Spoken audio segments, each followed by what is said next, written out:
News. Delhi పేలుళ్ల వెనుక అల్ Qaeda కుట్ర ఉన్నట్లు ఐక్యరాజ్య సమితి నివేదిక ధృవీకరించింది. కుట్రకు పాల్పడింది ఏక్యూఐఎస్ ఉగ్రవాద సంస్థేనని ప్రకటించింది. తాలిబాన్ల నుంచి ఏక్యూఐఎస్ ఉగ్రవాద సంస్థకు మద్దతు ఉన్నట్లు వెల్లడించింది. 2025 నవంబర్లో ఎర్రకోట దగ్గర కారు బాంబు పేలుడు జరిగింది.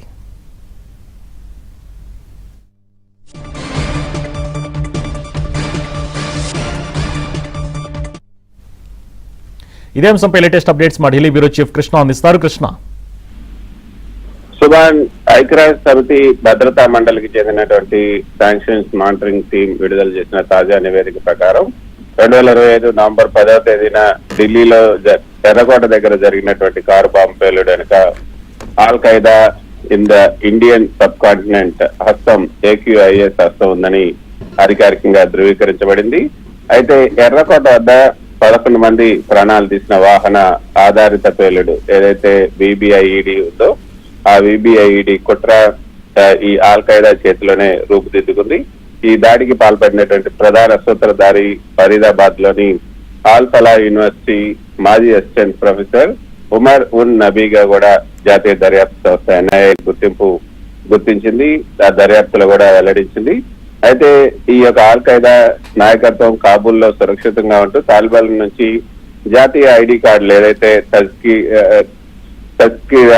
కూడా జాతీయ ఐడి కార్డులు కూడా పొందింది అన్న ఐరాస నివేదిక తెలిపింది.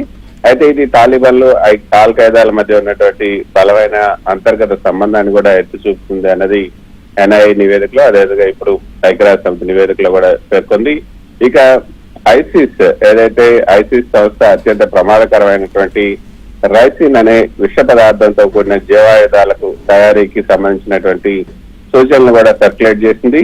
ఈ విష రసాయనాన్ని కనుక తయారు చేయడానికి విదేశీ ముఠా నుంచి బాధ్యతలు స్వీకరించిన ఒక వైద్యుడితో సహా 3 భారత అధికారులు అరెస్ట్ చేసి ఈ ముగ్గురు కూడా తిప్పికొట్టారు. అయితే ఈ ఆల్ ఖైదా ముఠా చిన్న చిన్న వికేంద్రీకృత కణాల రూపంలో మారుతూ బంగ్లాదేశ్ లో కూడా తమ కార్యకలాపాలను విస్తరించేందుకు ప్రయత్నిస్తుందన్నది ఈ నివేదికలో వెల్లడైంది. మొత్తానికైతే పెద్ద పెద్ద గ్రూపుల్లో కాకుండా చిన్న గ్రూపులుగా డీసెంట్రలైజ్డ్ సెల్స్ గా మారి ఆ తర్వాత నిధులు నెట్వర్క్ ని సమకూర్చుకుంటున్నారు. ఈ ఉగ్రవాద సంస్థలు ఈ రసాయన జీవాయుధాలు కెమికల్స్ అండ్ బయోలాజికల్ జీవాయుధాలు కూడా తయారు చేయడానికి తీవ్రంగా ప్రయత్నిస్తున్నారన్నది కొత్తగా ఈ నివేదికలో వెల్లడైనటువంటి అంశం. అంతేకాకుండా నిధుల సేకరణకు సంబంధించి కూడా క్రిప్టో కరెన్సీల వాడకం, థర్డ్ పార్టీ లావాదేవీల ద్వారా ఈ ఉగ్రవాదానికి ఆర్థిక సాయం కూడా అందుతుందన్న అంశాన్ని కూడా ఈ నివేదికలో వెల్లడైంది. మొత్తానికైతే సుభాన్, ఐరాస నివేదిక ప్రకారం ఈ ఆల్ ఖైదా దక్షిణాసియాలో ప్రాంతీయ ప్రమాదకర శక్తిగా ఎదుగుతోంది. విద్యార్థులు, అదేవిధంగా ఈ యొక్క డాక్టర్లు, ఈ విద్యావంతులు వీళ్ళందరితో స్లీపర్ సెల్స్, వీళ్ళందరినీ కూడా స్లీపర్ సెల్స్ గా వాడుకోవడం కాకుండా ఈ రసాయన విష పదార్థాలు అంటే రైసిన్ లాంటి విష పదార్థాల తయారీకి ప్రయత్నించడం భద్రతా విభాగాలకు కొంత కొత్త సవాల్గా మారిందని చెప్పొచ్చు.